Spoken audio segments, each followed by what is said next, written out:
Hello everyone. आज है 22 फरवरी और आज हम लोग 22 फरवरी से बनने वाले सभी करंट अफेयर्स को डिस्कस करेंगे और लास्ट में कुछ जीके के क्वेश्चंस भी डिस्कस करेंगे जो एग्जाम में पूछे जा चुके हैं या फिर मोस्टली पूछे जाते हैं। चलिए स्टार्ट कर लेते हैं आज का वीडियो। तो आज का हमारा फर्स्ट क्वेश्चन है, हाल ही में economic times global business summit 2023 का आयोजन कहाँ किया गया है? तो ये हमारे जो भारत का न्यू दिल्ली है, यहीं पर इसका जो है अनावरण किया गया है और नरेंद्र मोदी जी ने जो है इसका उद्घाटन किया, इसको जो है इस समिट को होस्ट किया। तो प्राइम मिनिस्टर मोदी ने इसको एड्रेस किया है ग्लोबल बिजनेस समिट, जो बिजनेस से रिलेटेड अर्थव्यवस्था से संबंधित जितने भी जो ग्रोथ है ये सब का जो है आकलन इसमें किया गया। तो 17 फरवरी को ये आयोजित किया गया था और कहाँ पर? होटल ताज पैलेस, ये न्यू दिल्ली में है, भारत में ही आयोजित किया गया। अब भारत में और कौन कौन सी जो चीजें हैं वो होस्ट की गई, तो देखो अभी मैंने आपको कराया था इसी न्यू दिल्ली में। न्यू दिल्ली भारत की राजधानी है और जो अरविंद केजरीवाल है यहाँ के मुख्यमंत्री हो जाएंगे। दिल्ली में अभी जो है पांचवी, पिछले साल जो है ना, फिफ्थ इंटरनेशनल सोलर अलायंस की बैठक हुई थी जिसमें फ्रांस हमारा उपाध्यक्ष और भारत उसका अध्यक्ष है। जिसमें कॉप 21 में जो सोलर जितने भी देश है उनका गठन हुआ था कॉप 21 में। तो पांचवी बैठक हुई थी। इंटरपोल यानी कि इंटरनेशनल स्तर की जितनी भी पुलिस बैठक है उसकी जो पिछले साल की 90वीं बैठक 2022 की, ये भी नई दिल्ली में हुई थी। फिर इस साल भी इसी पुलिस समिति का नेताओं का जो है एक समिट हुआ था, वो भी अभी हाल ही में न्यू दिल्ली में संपन्न हुआ था। ठीक है। और फिर न्यू दिल्ली में मैंने कराया था कि नेशनल बुक ट्रस्ट ने जो प्रगति मैदान है इसी दिल्ली का, यहीं पर जो है ना बुक फेयर, आपने सुना होगा पुस्तक मेला, तो ये विश्व पुस्तक मेला यहीं पर आयोजित किया गया था न्यू दिल्ली में इस बार। और न्यू दिल्ली में अभी इसके अदर फैक्ट डिस्कस करें तो दिल्ली को राजधानी बनाने का जो प्रस्ताव 1911 में लाया गया था और 1912 में इस प्रस्ताव को पारित किया गया था। ठीक है। और दिल्ली हाई कोर्ट की स्थापना अगर पूछे, ये 1956 में दिल्ली को केंद्र शासित प्रदेश बनाया गया। ठीक है, यूटी बनाया गया। फिर इसके 10 साल बाद यानी कि 1966 में दिल्ली हाई कोर्ट की जो है स्थापना की गई थी। तो ये दिल्ली से रिलेटेड फैक्ट थे। अब हम देख लेते हैं। और एक इंडेक्स जारी किया गया था, मैंने उसको मैं आपको बताया था कि सबसे पोल्यूटेड शहर जो ये दिल्ली था लगातार 2 सालों से, लेकिन अब मुंबई ने इसको पीछे छोड़ते हुए दिल्ली को सबसे मोस्ट पोल्यूटेड जो वर्ल्ड में शहर बन गया है भारत का, ये मुंबई बन गया है। अब नेक्स्ट क्वेश्चन है, अदर ऑप्शंस अगर हम डिस्कस करें तो मुंबई में क्या हुआ था? मैंने आपको एक चाहबा पोर्ट कराया हुआ है जो ईरान का बंदरगाह है, जिसमें इस बंदरगाह को बनाने में भारत का सहयोग था। तो इस बंदरगाह से रिलेटेड जो मुंबई मीटिंग हुई थी वो मुंबई में हुई थी पिछले साल। ठीक है। मुंबई जो भारत की आर्थिक राजधानी है, और एक नाथ शिंदे यहाँ के मुख्यमंत्री है। और अभी हाल ही में मुंबई में क्या मनाया गया? मैंने आपको कराया था काला घोड़ा कला फेस्टिवल। ये हर साल मुंबई में मनाया जाता है, महाराष्ट्र में। उदयपुर की बात करें तो इस साल मोस्ट इंपॉर्टेंट जो भारत होस्ट करने जा रहा है वो G20 की बैठक है। ठीक है। तो ये G20 का तो शेरपाओ की जो मीटिंग थी ये कहाँ पर आयोजित की गई? राजस्थान के उदयपुर में, जिसे सिटी ऑफ लेक कहते हैं। और ये जो है उदयपुर राजस्थान में है। राजस्थान के जो मुख्यमंत्री है ये अशोक सिंह गहलोत है और इसकी राजधानी पिंक सिटी है। न्यू दिल्ली हो गया। कोलकाता की बात करें तो इसी G20 के लिए जो वित्तीय समावेश की बैठक हुई थी वित्तीय कागजों से रिलेटेड, तो ये पश्चिम बंगाल की राजधानी कोलकाता में हुई थी। ममता बनर्जी यहाँ के मुख्यमंत्री है। ठीक है। अब हम देख लेंगे next question. Tom Tom traffic index के अनुसार वर्ष 2022 में दुनिया में ड्राइव करने वाला दूसरा सबसे धीमा शहर कौन सा रहा है? यानी कि ड्राइव करने की ट्रैफिक इंडेक्स में, मतलब कि किस शहर में सबसे ज्यादा ट्रैफिक रहा हो। तो ये जो अपना देश, अपना जो बैंगलोर है जो कर्नाटक की राजधानी है, ये पूरे वर्ल्ड में दूसरे नंबर पर है। ठीक है। और पहले नंबर पे बात करें तो ये इंडेक्स है यहाँ पर लंदन आपको दिखाई दे रहा है। सबसे टॉप पर है जिसमें सबसे ज्यादा ट्रैफिक है, ये लंदन में है। उसके बाद ये जो बी लुरु है ये बेंगलुरु है। ठीक है। Bengaluru second most congested country है। और ये एवरेज टाइम है, यानी कि अगर आपको ये जो हम 36 मीटर में जो है 20 सेकंड की, जो 36 मिनट में 20 सेकंड की दूरी तय कर पाएंगे लंदन में। और बेंगलुरु में 29 मिनट की जो दूरी है, सॉरी 29, जो ये दूरी है ये 10 सेकंड में। ये कुछ स्पीड्स हैं जो इतना स्लो चलती हैं। उसके बाद दुबलिन और अपने पुणे, दिल्ली, मुंबई ये भी है। तो अगर पूछा जाए कि दिल्ली के, हमारे भारत के कौन कौन से शहर हैं, तो बेंगलुरु, पुणे, दिल्ली और मुंबई, ये तीनों चार चार जो शहर है ये इस इंडेक्स में शामिल किए गए हैं। ठीक है। तो अब क्या कितने हो गए? बेंगलुरु, पुणे, दिल्ली और मुंबई, इन सबको जो है शामिल किया गया है ट्रैफिक इंडेक्स में।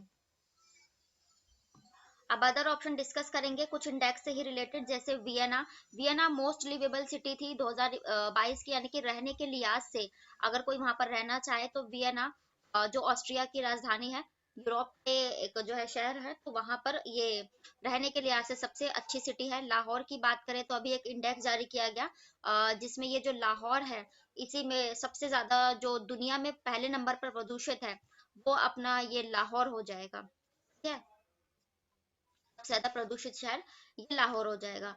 न्यूयॉर्क की बात करें तो अभी न्यूयॉर्क सबसे जो महंगा, कॉस्टली, सबसे ज्यादा कॉस्टली सिटी है, यानी कि सबसे रहने के लिहाज से सबसे महंगा शहर ये न्यूयॉर्क है, जो अमेरिका में है। और न्यूयॉर्क हडसन नदी के किनारे बसा हुआ है। बैंगलोर अभी हमारा डिस्कस हो ही गया है। बैंगलोर की बात करें, कर्नाटक की राजधानी, बसवराज बोम्मई यहाँ के मुख्यमंत्री है। और अभी इसी बैंगलोर में नरेंद्र मोदी जी ने हॉल यानी कि हेलीकॉप्टर एरोनॉटिक्स लिमिटेड है, इसकी फैक्ट्री का अनावरण किया है। ठीक है, और इसी बैंगलोर के जो है कर्नाटक में, मैंने आपको बताया था कि 3 गुना सोलर अलायंस का जो एक प्लांट बनने जा रहा है, ये बैंगलोर में ही बनाया जाएगा। अब देख लेते हैं हम नेक्स्ट क्वेश्चन। नेक्स्ट क्वेश्चन है, हाल ही में भारत और किस देश की सेना के बीच संयुक्त प्रशिक्षण अभ्यास धर्म गार्जन शुरू हुआ है? तो ये जो धर्म गार्जन है, ठीक है, ये एक्सरसाइज किसके साथ होती है? हमारी जापान के साथ होती है। जापान जापान और इंडिया की जो जॉइंट मिलिट्री एक्सरसाइज, और ये कहाँ पर हुई है? तो ये जापान में ही हुई है, इमाजू में हुई है, जापान के। और ये एक जॉइंट मिलिट्री एक्सरसाइज होती है, जापान की बात आई है, और इसकी राजधानी हो जाएगी टोक्यो। इस बार के जो मतलब अभी पिछले साल जो ओलंपिक हुए थे, समर ओलंपिक, वो जापान की राजधानी टोक्यो में ही हुए थे, जिसमें जो है भारत 7 मेडल के साथ इसमें 48वें स्थान पर था। ठीक है, और जापान में आप जापान के जो फुमियो किशियादो यहाँ के जो है ये प्रधानमंत्री हो जाएंगे, क्योंकि यहाँ के जो एक प्रधानमंत्री थे शिंजो आबो, की गोली मारकर पिछले साल ही हत्या कर दी गई थी। उसके बाद फुमियो किशियादो है यहाँ के प्रधानमंत्री, और इन्हीं शिंजो आबो को भारत ने अपना सेकंड हाईएस्ट अवार्ड किससे सम्मानित किया था? पद्म विभूषण से शिंजो आबो को सम्मानित किया गया था। और अदर एक्सरसाइज जापान के साथ ही मैंने आपको एक शिन्यू मैत्री एक्सरसाइज कराई हुई है, और एक धर्म गार्जन हो गया, और एक वीर गार्जन एक्सरसाइज होती है। धर्म गार्जन, वीर गार्जन और शिन्यू मैत्री एक्सरसाइज, ये सभी जापान के साथ संपन्न होती है हमारी। जापान को हम मैप से डिस्कस करेंगे आज, ताकि कुछ अदर फैक्ट भी डिस्कस हो सके। तो ये चाइना और नॉर्थ कोरिया और साउथ कोरिया, इन सब से ये जो सीमा साझा करता हुआ ये सारा जो है, ये जापान का एरिया है, जिसमें नॉर्थ कोरिया, दक्षिणी कोरिया और इससे सीमा साझा करते हैं। यहाँ पर फिर रशिया का भी थोड़ा सा पार्ट आ जाता है। ठीक है, तो इसके कुछ द्वीप है, जैसे हॉन्शू और साका, शिकोकू, क्यूशो, ये सब इसके कुछ महत्वपूर्ण द्वीप हो जाते हैं। और ये माउंट फुजी की लोकेशन यहाँ पर आ जाती है जापान में, ये दिख रहा होगा माउंट है ना, तो ये माउंट फुजी की लोकेशन यहीं पर आ जाती है। टोक्यो यहाँ पर इसकी राजधानी हो जाएगी जापान की। और मैंने आपको उसमें बताया था कि 6 अगस्त और 9 अगस्त इसके इम्पोर्टेंट जो है डेट है, इससे रिलेटेड क्या पढ़ते हैं, तो देखो 6 अगस्त को आप लोग जानते हैं जब वर्ल्ड वॉर हुआ था, तो इसमें जो जब अमेरिका ने जापान के हिरोशिमा और नागासाकी पे बल गिराए थे, तो हिरोशिमा पर 6 अगस्त को और नागासाकी पे 9 अगस्त को, तो ये 6 अगस्त को हिरोशिमा डे और 9 अगस्त को नागासाकी डे मनाया जाता है। और इनके लिए कुछ नाम भी मैंने आपको बताए थे, तो ये था हिरोशिमा के लिए लिटिल बॉय, और नागासाकी के लिए फैट मैन। ठीक है, तो ये 6 अगस्त, 9 अगस्त, हिरोशिमा और नागासाकी, लिटिल बॉय और फैट मैन, ये एग्जाम में पूछा जा चुका है। ठीक है, तो ये इससे रिलेटेड कुछ डेज हैं। अब जापान से अदर फैक्ट भी डिस्कस करें, हाल ही में इसने कुछ आविष्कार या कुछ किया, तो देखो जापान ने ना पहला भाप से संचालित जो एक अंतरिक्ष यान है वो लॉन्च किया था, जो भाप द्वारा चलेगा। ठीक है, और जापान की सहायता से ही भारत में जो है ना बुलेट ट्रेन चलाई जाएगी अहमदाबाद से मुंबई तक, तो ये बुलेट ट्रेन भी जापान की सहायता से चलाई जाएगी। ठीक है, अब हम अदर ऑप्शन से भी एक्सरसाइज रिलेट करके पढ़ेंगे, जैसे मलेशिया। मलेशिया के साथ अभी पिछले साल हमने सबसे पहले उदार शक्ति एक्सरसाइज, फिर एक हरीमो शक्ति एक्सरसाइज, ये दोनों एक्सरसाइज हमने पहली बार मलेशिया के साथ की। इसकी राजधानी हो जाएगी लुमपुर। ठीक है, और ऑस्ट्रेलिया की बात करें तो इसके साथ भी हमने ऑसिनडेक्स एक्सरसाइज करते हैं, और एक कॉकर नहीं, एक उत्तराखंड में एक हाँ पिच ब्लैक। पिच ब्लैक एक एक्सरसाइज थी ना, वो भी हमने ऑस्ट्रेलिया के साथ संपन्न की थी। ऑसिन डेक्स और ऑसिन एक्सरसाइज ये सब ऑस्ट्रेलिया के साथ होती है। ऑस्ट्रेलिया की राजधानी कैनबरा, और एंथनी अल्बनीज यहाँ के प्रधानमंत्री हैं। अमेरिका की बात करें तो अमेरिका के साथ हमारी एक मालाबार एक्सरसाइज होती है, फिर एक युद्ध अभ्यास नाम का युद्ध एक्सरसाइज होती है, और कोप इंडिया, ठीक है, फिर उसके बाद वज्र प्रहार। तो ये सब एक्सरसाइज हमारी अमेरिका के साथ। इसकी राजधानी है वॉशिंगटन डीसी, और जो बाइडेन यहाँ के राष्ट्रपति है वर्तमान में। नेक्स्ट क्वेश्चन है, ये भी इंपॉर्टेंट क्वेश्चन है। हाल ही में विदेश मंत्री एस जयशंकर ने किस देश में सरदार पटेल की प्रतिमा का अनावरण किया? इसका राइट आंसर हो जाएगा फिजी, जो एक द्वीपीय देश है। और सिंडेक्स जो ऑस्ट्रेलिया वाला क्षेत्र मैंने आपको बताया है वहां पड़ता है। तो यहीं पर हमारे जो डॉक्टर एस जयशंकर है हमारे विदेश मंत्री, इन्होंने सरदार पटेल की जो मूर्ति का अनावरण है ये फिजी में किया है, ठीक है, फिजी, जिसकी राजधानी हो जाएगी सुवा, और करेंसी है फिजियन डॉलर। तो यहाँ पे सरदार पटेल की, क्योंकि अभी आप लोग जानते हैं 12वां जो विश्व हिंदी सम्मेलन था, 12वां इसका एडिशन था, तो ये हिंदी सम्मेलन में गए थे जो ये हमारे विदेश मंत्री है, तो तभी इन्होंने इस मंत्री का अनावरण किया था। अब हिंदी सम्मेलन और हिंदी हम जो राष्ट्रीय हिंदी दिवस है ये कब मनाते हैं?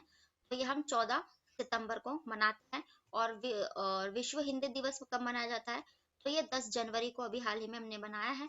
और हमारा राष्ट्रीय हिंदी दिवस हम 14 सितंबर को मनाते हैं। अब हम अदर ऑप्शन डिस्कस करेंगे। तो मैक्सिको, तो मैक्सिको में स्वामी विवेकानंद जी की मूर्ति का अनावरण भी इन्होंने ही किया था, डॉक्टर एस जयशंकर। जब ये अमेरिका और जो यूरोप है ये आर्थिक क्राइसिस से गुजर रहा था, तो इसलिए मैक्सिको की इन्होंने यात्रा की थी, तो वहां पर इन्होंने स्वामी विवेकानंद जी की मूर्ति का अनावरण किया था। और पराग्वे में जब ये गए थे, पराग्वे जो दक्षिण अमेरिका का देश है, तो वहां पर भी डॉक्टर एस जयशंकर ने महात्मा गांधी की मूर्ति का अनावरण किया। फिर अभी ये थोड़े टाइम पहले ही शायद दिसंबर में न्यूयॉर्क गए थे, तो वहां पर भी इन्होंने महात्मा गांधी की मूर्ति का अनावरण किया था। अब हम देख लेंगे नेक्स्ट क्वेश्चन। नेक्स्ट क्वेश्चन है, और ये भी मोस्ट इंपॉर्टेंट है। हाल ही में जीएसटी परिषद की 49वीं बैठक कहाँ आयोजित की गई? ये 49th मीटिंग थी जीएसटी की। तो ये अभी हमारी जो राजधानी नई दिल्ली में ही आयोजित की गई है, और इसे होस्ट किया निर्मला सीतारमण जी ने, क्योंकि ये हमारी जो है वित्त मंत्री है। और अभी जो एक यूनियन बजट इस बार का जो कहा गया, वो 2023-24 का बजट इन्होंने ही पेश किया है, ठीक है, निर्मला सीतारमण जी ने। और फोर्ब्स की एक लिस्ट के अनुसार सबसे शक्तिशाली महिलाओं की सूची में 30वां स्थान था, ये निर्मला सीतारमण जी का ही था। और निर्मला सीतारमण जी जो है ना, ऐसी पहली महिला है जो पूर्वकालिक जो है वित्त मंत्री रहते हुए उन्होंने लगातार 5वीं बार बजट पेश किया है। और इनसे पहले कौन सी महिला थी? तो इंदिरा गांधी ने बजट पेश किया था, है ना, लेकिन वो पूर्णकालिक नहीं थी, वो प्रधानमंत्री रहते हुए उन्होंने अतिरिक्त भार संभाला था। लेकिन पूर्णकालिक ये निर्मला सीतारमण बनी है। और बजट पेश किया है इन्होंने, हमारी वित्त मंत्री हैं, ठीक है। तो ये जीएसटी की बैठक। और अगर 48वीं बैठक पूछी जाए तो ये भी नई दिल्ली में आयोजित की गई थी। और जीएसटी की 47वीं बैठक ये चंडीगढ़, जो हरियाणा और पंजाब दोनों की राजधानी है और एक केंद्र शासित प्रदेश है, ये चंडीगढ़ में की गई थी। और जीएसटी की बात है तो मैंने आपको बताया जीएसटी 101वें अनुच्छेद में इसका वर्णन है। और गुड्स एंड सर्विस टैक्स इसकी फुल फॉर्म है। और ये जो विजय केलकर समिति के सिफारिश पर जीएसटी का गठन किया गया था। जीएसटी जो है 1 जुलाई, और कब लाई गई थी? 2017 में भारत में लागू की गई थी। जीएसटी बना अपनाने वाला भारत का पहला राज्य असम था। और पूरे विश्व में सबसे पहले 1954 में फ्रांस ने जो है ना जीएसटी लागू की थी। अब हम अदर ऑप्शंस भी डिस्कस करेंगे समिट से रिलेटेड।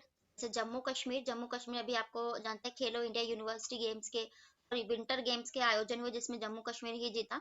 जम्मू कश्मीर की राजधानी हो जाएगी श्रीनगर, जो झेलम नदी के किनारे बसा है। और इसके जो राज्यपाल है मनोज सिन्हा है। मध्य प्रदेश की बात करें तो मध्य प्रदेश में भोपाल में जो 17वां हमने प्रवासी दिवस मनाया था, 9 जनवरी को मनाया था। मध्य प्रदेश की राजधानी है ये भोपाल, और शिवराज सिंह चौहान यहाँ के मुख्यमंत्री। ओडिशा की बात करें तो इस बार के जो फेडरेशन ऑफ इंटरनेशनल हॉकी हुए, यह भी ओडिशा में ही संपन्न हुए, जिसमें जर्मनी ने बेल्जियम को हराकर ये खिताब अपने नाम किया। ओडिशा की राजधानी भुवनेश्वर, मुख्यमंत्री है इसके नवीन पटनायक, ठीक है। अब ये कुछ डेज से रिलेटेड मैंने रिपीटेड जो है प्रिविजन क्वेश्चन रखा है कि हाल ही में मुंबई में राष्ट्रीय संस्कृति महोत्सव का आयोजन कब हुआ, तो मुंबई में हमें राष्ट्रीय संस्कृति महोत्सव मनाया, तो ये 11 से 9 फरवरी तक आयोजित किया गया था। हमारे राज्यों की जितनी भी भारत में संस्कृतियां निवास करती हैं उनसे रिलेटेड ये फेस्टिवल था, ये मुंबई में किया गया था। मुंबई जो हमारी आर्थिक राजधानी है, एक नाथ शिंदे यहाँ के महाराष्ट्र के मुख्यमंत्री हैं। अब हम अदर जो है ये भी देश से रिलेट करके ही पढ़ेंगे। तो 13 से 17 फरवरी तक मैंने आपको कराया आरबीआई यानी कि रिजर्व बैंक ऑफ इंडिया ने वित्त वर्ष मनाया है, वित्त सप्ताह सॉरी, जिसमें बैंक से रिलेटेड जितनी भी जानकारी है, जागरूकता है, वो फैलाने के लिए। 10 फरवरी को हमने जो पल्सिस दिवस यानी कि विश्व दलहन दिवस 10 फरवरी को मनाया। फिर 13 फरवरी को हमने जो राष्ट्रीय अपना जो नेशनल वुमेन्स डे होता है वो मनाते हैं। हमारी पहली राज्यपाल थी सरोजिनी नायडू की जयंती के अवसर पर। और 8 मार्च को जो है हम इंटरनेशनल वुमेन्स डे मनते हैं, लेकिन राष्ट्रीय हम 13 फरवरी को मनाते हैं। और 2 फरवरी को हमने क्या बनाया था, वेटलैंड डे, यानी कि जो ये रामसर भूमि साइट आर्द्र भूमि दिवस आपने सुना होगा ना, तो वो 2 फरवरी को हमने सेलिब्रेट किया था। अब नेक्स्ट क्वेश्चन, ये थे आज के आपके डेली के करंट अफेयर्स। अब हम डिस्कस करेंगे 10 इंपॉर्टेंट जीके के प्रश्नों को, और ये ऑल कॉम्पिटिटिव एग्जाम्स के लिए है, जितने भी आप वनडे एग्जाम देते हो, एसएससी, रेलवे, बैंकिंग, एनटीपीसी, उन सभी के लिए इंपॉर्टेंट है। तो हमारा फर्स्ट क्वेश्चन है, ऋग्वैदिक आर्य पादरी लोग थे, यह इस तथ्य से पुष्टि होता है, यानी कि जो ऋग्वेद थे ये जो है ये गायों का जो है मतलब यूज करते थे, पशुचारी लोग थे मतलब। तो ये पता चलता है कि पुजारियों को दिए गए उपहार आमतौर पर गाय थे, भूमि नहीं। ऋग्वेद में गाय का अनेक संदर्भ है ऋग्वेद में, ठीक है। और most of the Wars were fought, मतलब कि जो अधिकतर युद्ध लड़े गए वो गायों के लिए। तो इसका राइट आंसर हो जाएगा उपरोक्त सभी तथ्यों से पता चलता है कि ऋग्वेदिक जो आर्य थे पशुचारी लोग थे। अब नेक्स्ट क्वेश्चन है, भारतीय संविधान के किस भाग में सामाजिक और आर्थिक न्याय को सुनिश्चित किया गया है। तो मैंने आपको कई बार कराया है, आपका रिवीजन हो गई होगी आपको। राज्य के नीति निर्देशक तत्व जो 36 से 51 तक है, और भाग 4 में इनका वर्णन है। तो इसी के लोकतंत्र और आर्थिक सामाजिक न्याय के लिए ही नीति निर्देशक तत्व बनाए गए थे। नेक्स्ट क्वेश्चन है, कौन सा दर्रा उत्तर में नीलगिरी पहाड़ियों और अन्नामलाई पहाड़ियों के बीच स्थित है। तो नीलगिरी की पहाड़ियां तो तमिलनाडु और अन्नामलाई की पहाड़ियां केरला में है, ठीक है। तो और नीलगिरी की जो पहाड़ियां है मैंने आपको कराया है कि ये जो ये पश्चिमी घाट होता है केरल की साइड से, पूर्वी घाट तमिलनाडु की साइड से। तो पूर्वी घाट पश्चिम घाट की पहाड़ियों को मिलाने वाली जो पहाड़ियां नीलगिरी की पहाड़ियां है, तो इन दोनों के बीच में ना ये पाल घाट पास है, ये दर्रा है। अब दर्रा क्या होता है, देखो जैसे यहाँ पर ये तमिलनाडु के उत्तर में इधर की साइड देख रहे हो, यहाँ पर ये नीलगिरी की पहाड़ियां। तो ये जब केरल में आए तो यहाँ पर इस साइड है ना, यहाँ पर आपको दिख गया, तो ये वाली लोकेशन है। तो नीलगिरी की पहाड़ियां ये अन्नामलाई की केरला की तरफ। तो इनका जो दर्रा जा रहा है, यानी कि पहाड़ को काटकर जो रास्ते बनाए जाते हैं ना, ऐसे करके जो पास किया जाता है, तो दर्रा यानी कि जो दो पहाड़ों का अलग करे, तो ये जो यहाँ वाली लोकेशन, तो इसी को, तो यही जो है ना ये पालघाट दर्रा है जो इन पहाड़ों के बीच में है। अब रोहतांग दर्रा की बात करें तो रोहतांग दर्रा हिमाचल प्रदेश और लद्दाख के लिए जोड़ता है। नाथुल्ला दर्रा ये जो भारत का सिक्किम राज्य है उससे तिब्बत को जोड़ता है। जोजिल्ला दर्रा ये लद्दाख और जम्मू कश्मीर के श्रीनगर को जोड़ता है। अब नेक्स्ट क्वेश्चन है, चंद्रगुप्त मौर्य के पुत्र कौन थे। तो चंद्रगुप्त मौर्य के पुत्र बिंदुसार थे, ठीक है। और समुद्रगुप्त, तो इसे भारत को नेपोलियन नेपोलियन कहा जाता है। अजात शत्रु, तो अजात शत्रु ना इन्होंने अपने पिता की हत्या कर दी थी, जिससे हमें इससे हमें इन्हें हम पितृहंता से भी कहते हैं। तो इसी के कारण फिर ये अपने जो पुत्र है उनसे भी मारे गए थे, अजात शत्रु, ठीक है। नेक्स्ट क्वेश्चन है, वित्तीय आपातकाल कब तक लागू किया जा सकता है। तो इसका राइट आंसर है कोई अधिकतम अवधि नहीं। वित्तीय आपातकाल की कोई अवधि नहीं होती, जब तक कि आर्थिक स्थिरता ना आ जाए तब तक ये बना रहता है। और भारत में अभी तक नहीं लगा। और वित्तीय आपातकाल का वर्णन भारत के अनुच्छेद 360 में है, मैंने आपको कराया है। 352 से लेकर 300 जो 60 तक थी हमारे आपातकाल सर्विसेज है, जिसे हमने जर्मनी से ग्रहण किया। तो राष्ट्रीय आपातकाल 352 में, और राष्ट्रपति शासन जिसमें राज्यों में राज्यपाल का शासन हो जाता है, यह अनुच्छेद 356 में वर्णित है। और ये जो 352 है ना, यानी कि राष्ट्रीय आपातकाल, ये 3 बार लग चुका है, पूछा जा चुका है एग्जाम में। एक लगा था 1962 में जब हमारा चाइना के साथ युद्ध हुआ। फिर एक लगा था 1971 में जब पाकिस्तान के साथ युद्ध हुआ और बांग्लादेश बना। फिर एक बना था 1975 में आर्थिक अस्थिरता के कारण, ठीक है। और ये 3 जो है आपातकाल अभी तक लग चुके हैं। नेक्स्ट क्वेश्चन है, भारत के राष्ट्रपति पर उसके कार्यकाल की समाप्ति से पहले महाभियोग चलाने की सिफारिश अनिवार्य है। तो उन्होंने कराया है कि लोकसभा और राज्यसभा दोनों सदन के जो है अनिवार्य होते हैं इनकी सिफारिश राष्ट्रपति पर महाभियोग के लिए, और इनका वर्णन जो है महाभियोग का यह अनुच्छेद 61 में वर्णन है। नेक्स्ट क्वेश्चन है, भारत के नियंत्रक और महालेखा परीक्षक की रिपोर्ट की जांच करने की संसदीय समिति कौन सी है?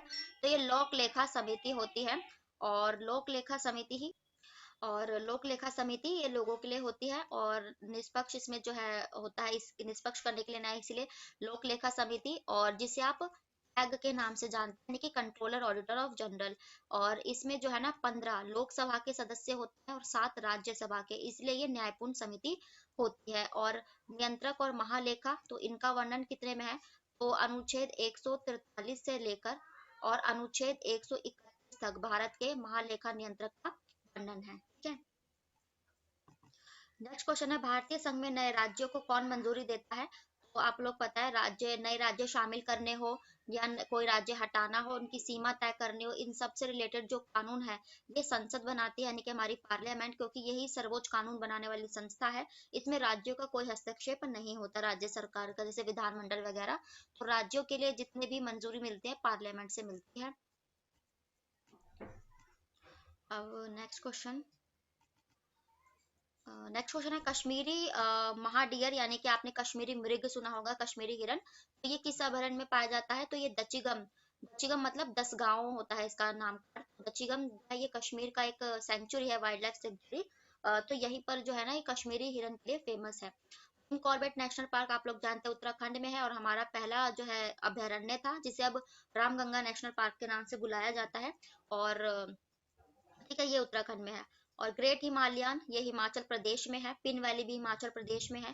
पेंच तो ये मध्य प्रदेश का है। मध्य प्रदेश है पेंच, सतपुड़ा, बांधवगढ़, वन विहार ना, तो ये कान्हा, ये सब मध्य प्रदेश के कुछ अभयारण्य हैं। नेक्स्ट क्वेश्चन है, वाल्मीकि टाइगर रिजर्व कहाँ है? इंपॉर्टेंट है, कई बार एग्जाम में पूछा गया है। तो वाल्मीकि टाइगर रिजर्व आपने पढ़ा होगा कि ये बिहार के जो चंपारण में स्थित है, वाल्मीकि टाइगर रिजर्व। ठीक है। मध्य प्रदेश की बात करें तो कान्हा और ये जो पेंच है ये सब टाइगर रिजर्व है।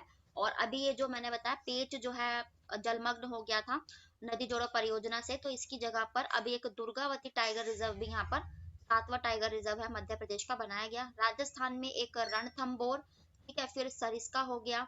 ठीक है। और ये सब जो टाइगर रिजर्व है रणथंभौर, सरिस्का, ये सब राजस्थान में हो जाएंगे।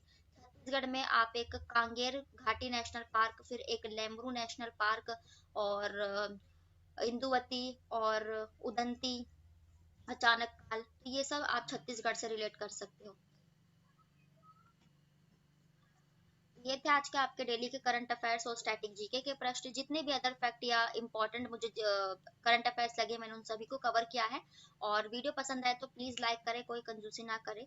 थैंक यू वेरी मच, और चैनल को सब्सक्राइब करें ताकि नोटिफिकेशन आप तक पहुंच सके। तब तक के लिए फिर मिलते हैं ऐसी नेक्स्ट वीडियो के साथ। बाय, राधे राधे।